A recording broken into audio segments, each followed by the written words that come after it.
Эми келиңиздер, биз PicsArt приложениясы аркылуу муну дагы Play Market'тен же болбосо App Store'дон көчүрүп алыңыздар. Бул приложение аркылуу биз аватарка жасайбыз. Азыр мен сиздерге эки түрдүү аватарка жасоону үйрөтөмүн.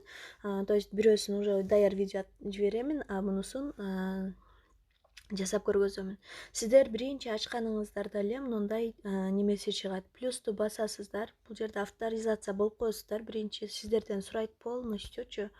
Бул деле Инстаграмга окшогон эле неме да, страничка, социальный сеть.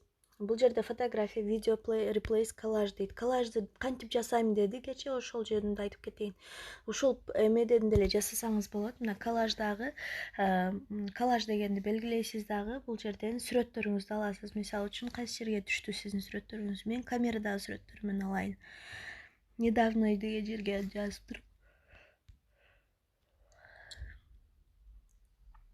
Так, муну менен мунун алып коеюн.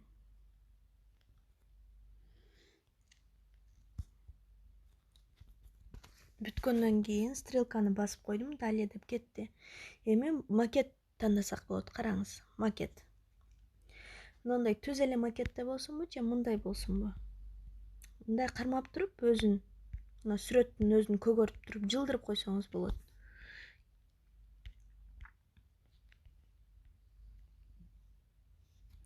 Бул туура келбейт экен, а?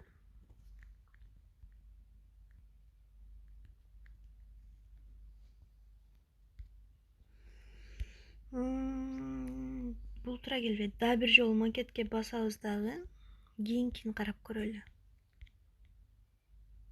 Мынаны караңыз. Ушу жакшыраак экен, а? Всё, болду. Дальше жазуунун кереги жок. Кааласак бул жерге фон дейт. Фонун өзгөртүп койсок деле болот экен. Но фон көрүнбөйт деле экен, а? Границасын бар кылайлыбы, жок кылайлыбы? Толщинасы 4 сантиметрлик граница экен. Жок кылып коелу границаны. Пропорция дейт. Бунусу эмне экен? Бунусу уже караңыздар. Пропорция дегени неменин размерин аныктап берип атат. Сүрөттүнчү, мисалы стористерге киргизе турган болсоңуз, мындай кылышыңыз керек. 16/9 деген неме болот да. Портрет кылып киргизем десеңиз, мындай кылышыңыз керек. Инстаграмдын значогу турат, караңыз. Инстаграмга ылайыкташтырылып атат да булчу. Твиттерге, ютубка ылайыкташтырылып атат. Караңыз, эгерде ютубка киргизем десеңиз, мындай кылып коюш керек болот. Но немеси көрүнбөй калды да. Мына. Вот, ютубка ылайыкташтырдык. Пропорция дейбиз да, прозрачностун белгилесек болот.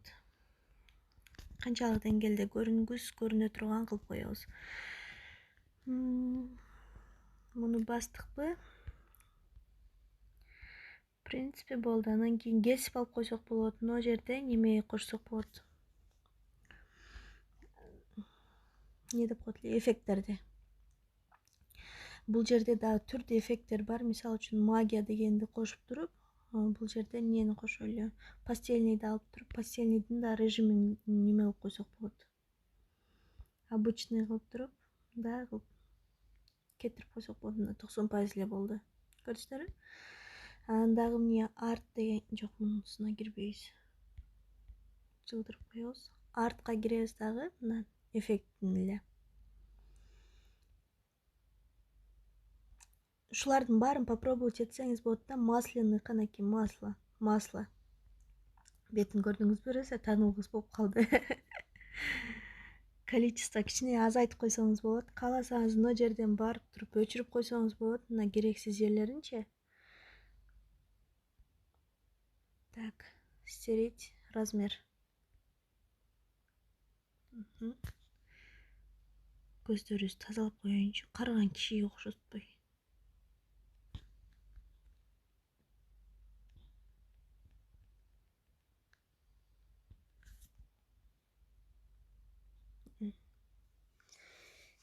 Колубузду ham тазалап коеюнчу. В общем эле көрүнбөй калды. Ана. Ушинтип фантазия менен ойноп отура бересиздер, ар нерсе кылып. Бул жерге эле неме кошуп койсоңуздар болот. Окей.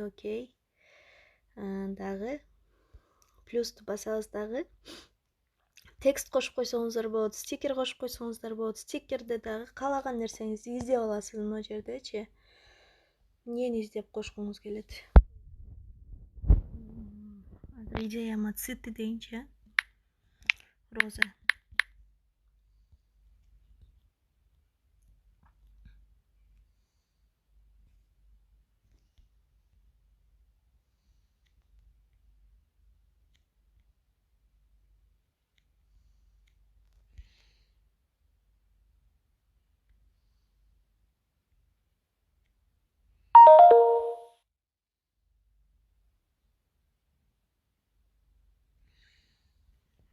Боло берсинчи. Болду, далее. Эми бул жерде полный бүттүңбү деп сурап атат. Дагы бир жолу реклама чыгат. Рекламасын мынтип туруп X'ти басып бар жоголчу дейсиз. Же качып туруңузчу дегендей. Анан сохранить деп басып коесуз. Сохранить дегенден кийин бир жолу сохранить этесиз. Кайсы жерге деп сурап атат? Галереяга. Болду, галереяңызга барып карасаңыз пайда болуп калган болот. Галереядан дагы PixArt деген приложениеда мынакей уже новое деп чыгып калды. Бир эмес 2 жолу болуп калат. Галереяга дагы деп айттык да, галерея дегенден чыгып кетсек деле болот. Двойной сохранить этип берет да ушинтип.